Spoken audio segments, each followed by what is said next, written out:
Bonjour amis photographes, bienvenue sur la chaîne La Pause Benoît. Aujourd'hui, c'est une vidéo où je vais vous dévoiler la dernière acquisition que j'ai faite lors du salon de la photo de Laval 2019. Ça faisait déjà un moment que je regardais un objectif pour remplacer en fait mon 55-300 de Nikkor. C'est un zoom qui va de la focale 55 mm à 300 mm. On considère cet objectif-là kit, en fait. Et puis, je voulais augmenter un petit peu en qualité au niveau du piqué. Et surtout, avoir un objectif qui allait un petit peu plus loin au niveau de la focale, surtout pour la photographie de paysage et animalière. Alors, je regardais, entre autres, par rapport à mon budget, deux objectifs, soit le Sigma 100-400 et puis le Tamron 100-400. Et j'ai regardé un petit peu sur Internet les différentes revues sur cet objectif, sur ces objectifs. Et puis, j'en suis venu à prendre ma décision. Et puis, j'ai fait l'acquisition lors du salon de la photo, du 100-400 de Sigma. Puis, lors du salon, évidemment, il y a des prix qui sont vraiment intéressants en même temps. J'avais prévu de l'acheter au printemps, parce que souvent au printemps, il y a des réductions. Mais au salon de la photo, il y avait un bon prix. Normalement, l'objectif se vend 1130 $. Alors, j'ai eu un rabais de 130 $. Puis, il donnait aussi un sac photo de la compagnie Lowepro. Un petit sac que je vais me servir quand je vais me balader en ville pour faire de la photo de rue. Alors, dans une prochaine revue, je vais vous en parler un petit peu plus en détail. Alors, sans plus tarder, je vais ouvrir le colis. Alors ici, j'ai mon canif suisse qui va me permettre d'ouvrir la boîte. Alors, on fait bien attention pour pas rien couper à l'intérieur.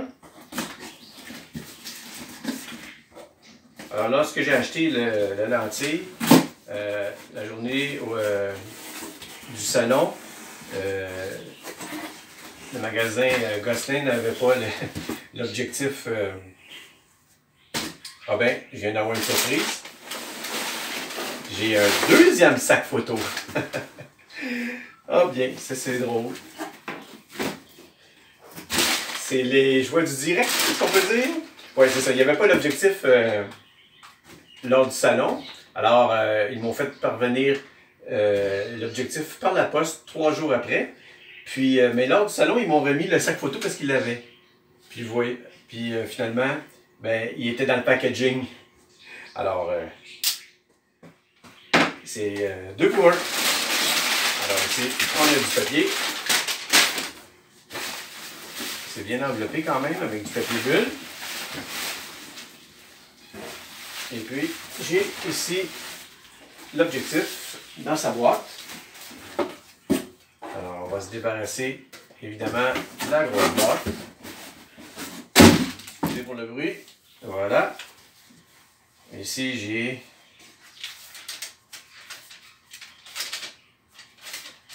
la petite facture. Voilà. Et j'ai l'objectif ici, le 100-400 f5 6.3. Alors, ce que ça veut dire, c'est qu'à 100 mm, l'ouverture est à f5, puis elle va être variable jusqu'à 400 mm à une ouverture de 6.3. Alors ici, on a quelque chose qui est intéressant. On a une garantie, évidemment, surtout pour les défauts de fabrication pendant 7 ans. Alors, c'est pas rien. L'objectif ici a une circonférence de filtre de 67 mm. C'est quand même une grandeur qui est bien. Je vais être obligé, par contre, de m'acheter un nouveau filtre polarisant avec cet objectif, puisque sur mon Nikon, c'était un diamètre de 58 mm. Alors, dans la boîte, on retrouve évidemment la documentation de l'objectif.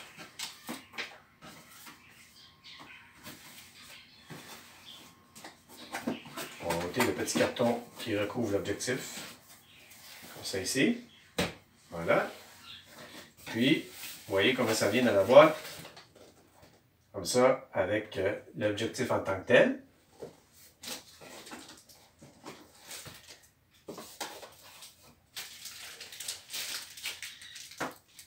On va faire attention, on va mettre la documentation dans la boîte, comme ça ici.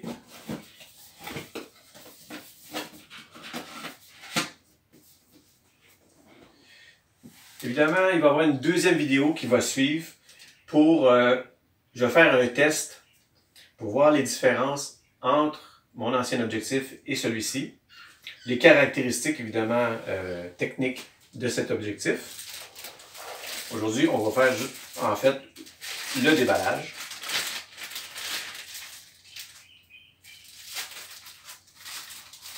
OK. Pour commencer, on a le pare-soleil, qui est quand même de bonne dimension. Évidemment, c'est pas comme les focales fixes à 300 mm ou 500 mm, mais quand même, c'est une bonne grosseur.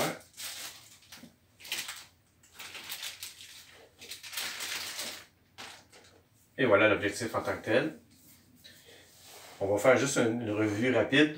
C'est de la série Contemporary. On a le petit C ici. C'est un objectif qui est en plastique.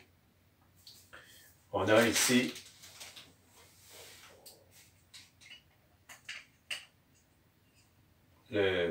toute la bague qui est en métal avec un petit caoutchouc aussi qui en fait est pour prévenir l'infiltration d'eau. On a les spécificités de l'objectif et les boutons qui viennent ici sur le côté de l'objectif. On a évidemment l'ajustement pour le focus. On verra plus en détail dans la prochaine vidéo, comme je disais. Ici, c'est par rapport à la distance de la mise au point. Il y a la stabilisation. Et il y a le bouton également pour venir faire des ajustements avec le dock qui est vendu séparément. Un point négatif avec cet objectif, c'est que contrairement avec le Tamron, il n'y a pas de collet ici pour venir se fixer par l'objectif et puis avoir une plus grande stabilité sur le trépied. Et même un avantage lorsqu'on on utilise l'objectif avec un collier, on a peut-être une meilleure prise en main. Mais j'ai vu qu'il y avait une compagnie, Sigma ne le fait pas le collier, mais il y a une compagnie qui en fait un. Alors je vais probablement me le procurer, ça coûte autour de 70 $. Cet objectif-là, en rabais, je l'ai payé 999 plus les taxes, mais le prix régulier, c'est 1130 $ plus taxes. Alors, c'est quand même une bonne somme, mais si on compare avec les équivalents chez Nikon ou chez Canon, bien là, c'est le double et même plus au niveau du prix. Alors, on peut voir, là, ici, évidemment, il y a un bouton lock qui permet d'empêcher l'objectif de s'ouvrir lors du transport. Ça se bloque seulement à la focale 100 mm. Alors, je vais le débloquer juste pour vous montrer un peu jusqu'où ça peut aller quand on est rendu à 400 mm, la grandeur de l'objectif. Ça reste quand même assez compact et peu lourd pour un tel téléobjectif. Ce qui facilite le transport et aussi l'espace qu'on prend dans notre sac à dos. C'est pour ça aussi que c'est toutes les raisons pour lesquelles j'ai pris cet objectif. Alors, on voit avec le pare-soleil, ça fait quand même une bonne grandeur.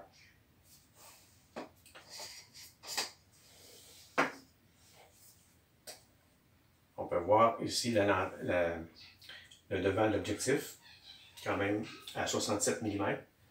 un bon diamètre. Le pare-soleil se clipse bien sur l'objectif.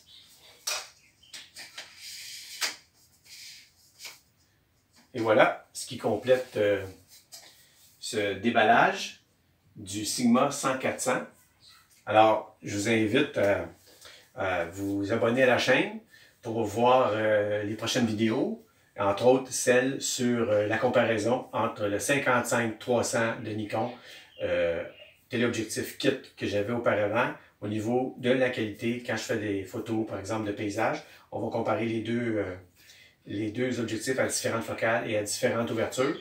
Alors, je vous dis à la prochaine et merci.